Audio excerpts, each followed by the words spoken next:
आपके पास मौजूद होते हैं बहुत सारे नैपकिन जो कि आप उठा के फेंक देते हैं। आज मैं आपको इनका रीयूज़ बताऊंगी। एक ऐसा आइडिया बताऊंगी कि आप इनको इस्तेमाल करके इस तरह के ऑर्गेनाइज़र तैयार कर सकते हैं जो आपके हज़ारों रुपीस ना सिर्फ बचा सकते हैं बल्कि आपके घरों में घरों को ऑर्गेनाइज़ करने के लिए बहुत ज़्यादा फ़ायदेमंद भी हो सकते हैं। तो वीडियो को एंड तक देखिएगा, वीडियो को स्किप मत कीजिएगा ताकि आज के सारे आइडियाज़ आपके साथ जो मैंने शेयर किए हैं आपको समझ में आ सकें। बिस्मिल्लाहिर्रहमानिर्रहीम, अस्सलाम वालेकुम। कैसे हैं आप सब? उम्मीद करती हूँ खैरियत से होंगे। यहाँ पे मैंने ले लिया था आटे का बोरा और उसकी मैंने मेजरमेंट करके इसकी कटिंग कर ली।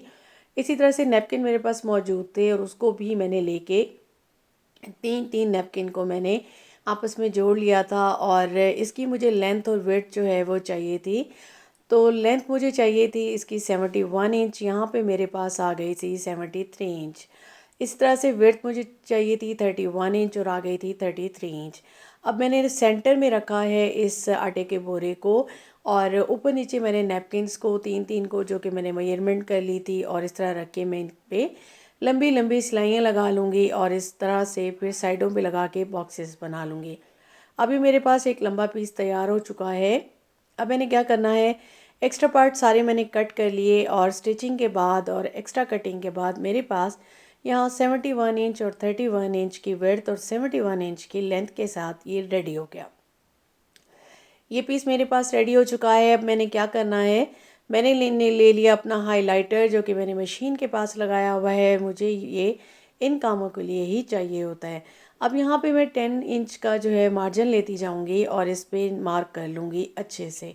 10 इंच का मैंने यहाँ निशान लगा लिया और ये मैं यहाँ से कटिंग कर लूँगी। 10 इंच का ये पार्ट एक्स्ट्रा मैंने निकाल लिया। इसका क्या करूँगी आपको बाद में आपके साथ शेयर करती हूँ। अब मैंने फ़ोल्ड कर लिया अपने कपड़े को और इसका मिड ले लिया और उस पर मैंने निशान लगा लिया। ठीक है जी, ये मेरे पास मिड आ गया। अब मैंने क्या करना है, मैं मिड में से लेफ़्ट और राइट दोनों साइडों पे 6 6 सेंटीमीटर का निशान लगाऊंगी। अच्छा सॉरी, मुझे 31 सेंटीमीटर और 71 सेंटीमीटर लेंथ और 31 सेंटीमीटर विड्थ चाहिए थी। अब मैंने यहाँ पे क्योंकि मैं सारा काम सेंटीमीटर में कर रही हूँ तो मिड से मैंने एक लंबी ले ली 9 सेंटीमीटर की और वहाँ भी मार्क कर लिया। अब मैंने एक टेप का ले ली थी क्योंकि मुझे गुलाई चाहिए थी और मैंने दोनों मार्क जो 6 6 सेंटीमीटर के लेफ़्ट और राइट लगाए थे उसको मिड वाले 9 सेंटीमीटर से मैंने बिल्कुल अटैच करके गुलाई इस तरह से कर ली और ये मेरे पास एक गोल गला आ गया। इसको मैंने कट कर लिया है यहाँ पे और ये देखिए बिल्कुल गोल आ गया है क्योंकि मैंने इसकी मेजरिंग कर ली थी और गोलाई के लिए मैंने टेप को इस्तेमाल किया था। आप गोल प्लेट को भी इस्तेमाल कर सकते हैं। अब यहाँ पे मैं पाइपिंग लगाऊंगी और पाइपिंग के लिए मैंने कपड़े को यहाँ पे मेजर कर लिया गोलाई के हिसाब से और इसी तरह से 2 इंच की मैं इसकी जो है ना वो विड्थ लूँगी और एक लंबी स्ट्रिप मैं इस तरह से कट कर लूँगी। अब ये मेरे पास आ गई है और अब मैं इसको लगा दूँगी यहाँ पे पाइपिंग और पाइपिंग लगाने के बाद मैं आपको दिखाऊँगी ये इस तरह से मेरे पास एक गोल गला बन के हो गया है रेडी।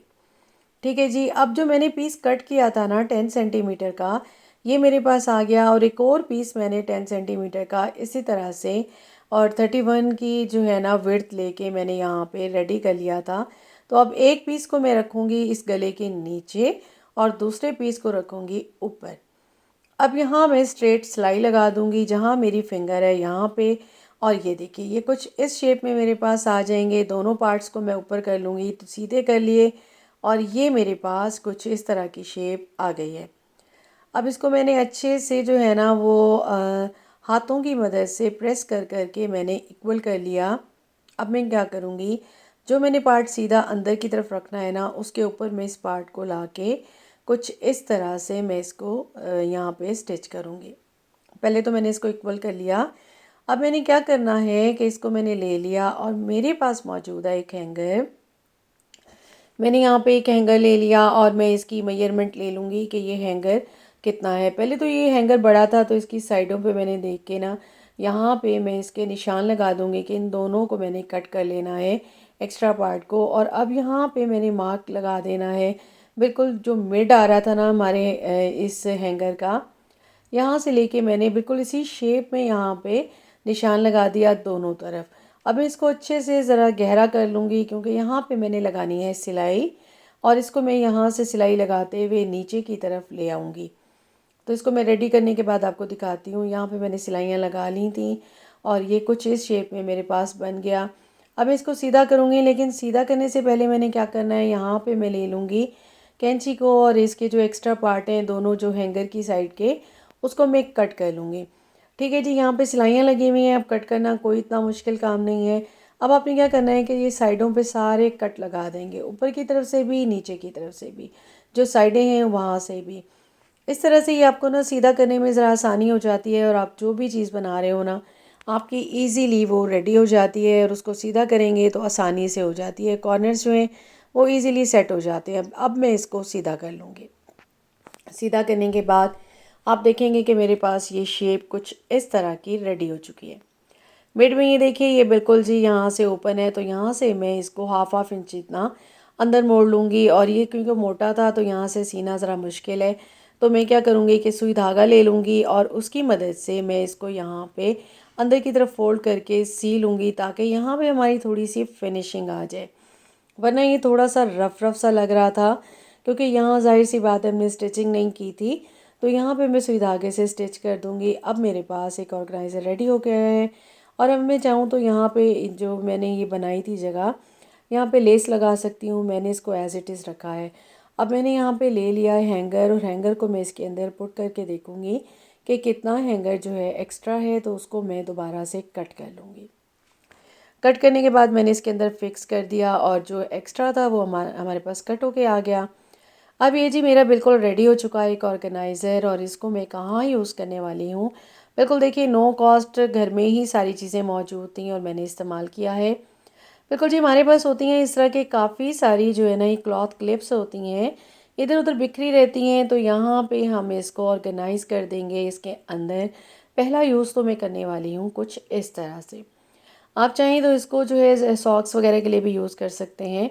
अब कुछ क्लिप्स मैंने इसके अंदर डाल दी हैं, कुछ मैं इसके ऊपर यहाँ लगा दूँगी, और इस तरीके से जी ये हमारा ऑर्गेनाइज़ हो जाएगा। और लॉन्ड्री एरिया के पास आप इसको बिल्कुल हैंग कर सकते हैं। जब आपको ज़रूरत होती है, आप कपड़े वॉश कर रहे होते हैं, तो आप इजीली यहाँ से उतारेंगे और इनको कपड़ों पे लगा देंगे। फिर वापस आप इनको इसके अंदर डाल के इस तरह से लगा देंगे, आपकी सेफ भी हो जाएंगे। नेक्स्ट आ जाते हैं, हमारे पास होते हैं इस तरह से नैपकिन जो कि हमारे यूज़ हो रहे होते हैं, या फिर आपके टिश्यू पेपर्स होते हैं, तो आपने इनको यूज़ करना होता है। तो बिल्कुल जी इनको हम इसके अंदर डाल देंगे, और डालने के बाद हम इसको डाइनिंग एरिया में बिल्कुल सामने हैंग कर देंगे, और जब हमें ज़रूरत होगी तो बिल्कुल हम यहाँ से उतार के इसको यूज़ कर लेंगे। तो कैसा लगा आपको ये आइडिया? तो आ जाते हैं जी अपने नेक्स्ट आइडिया की तरफ। तो यहाँ पे एक और नैपकिन मैंने ले लिया, इसका कलर बड़ा खूबसूरत सा था, और मेरी बेटी मुझे काफ़ी टाइम से एक चीज़ बनाने का कह रही थी, सबसे छोटी बेटी। तो यहाँ मैंने ज़िप ले ली, और इसको मैं ज़िप यहाँ पे लगा लूँगी। सेंटर में ज़िप लगा ली। अब मैंने इसको सेंटर में कर लिया, हाफ हाफ इधर से हाफ उधर से करके। अब साइड से मैं सिलाई लगा दूँगी, एक साइड से उल्टा करके दूसरी साइड से लगाते हुए मैंने यहाँ पे एक बना ली थी बिल्कुल पाइपिंग सी, डोरी सी, और उसको मैं यहाँ पे लगा दूँगी हैंडल के तौर पे। स्टिच कर दिया, और ये ज़बरदस्त सा आपका बिल्कुल नो कॉस्ट पाउच बन के हो गया है रेडी। बिल्कुल इस तरह के पाउचेज़ आपको 400-500 के बाज़ार से मिलते हैं, और ये आपने इजीली घर पे तैयार कर लिया, और इस तरह से आप तैयार करके सेल भी कर सकते हैं। बिल्कुल जी रेडी हो चुका है। बिल्कुल सिंपल सा और बहुत ही खूबसूरत सा पाउच। अब इसके अंदर डाल दीजिए अपने बच्चों की पेंसिल, रेज़र, शार्पनर, और बच्चे भी खुश हो जाते हैं, क्योंकि उन्हें हर डे एक नया स्टाइल का चाहिए होता है कि हमें पाउच बना के दें। मैंने पहले भी बना के दिए हैं बच्चियों को, लेकिन फिर उनका यही होता है, छोटे बच्चे होते हैं तो ज़िद करते हैं कि हमें फिर से एक और ऑर्गेनाइज़र बना के दिया जाए इस तरह से। तो इस तरह से आप इजीली बना सकते हैं। कैसा लगा मेरा आज का कंटेंट? उम्मीद करती हूँ पसंद आया होगा। पसंद आया तो काइंडली मेरे चैनल को सब्सक्राइब कीजिएगा, बेल आइकन को प्रेस कीजिएगा। अपना रखिएगा ख्याल। अल्लाह हाफ़िज़।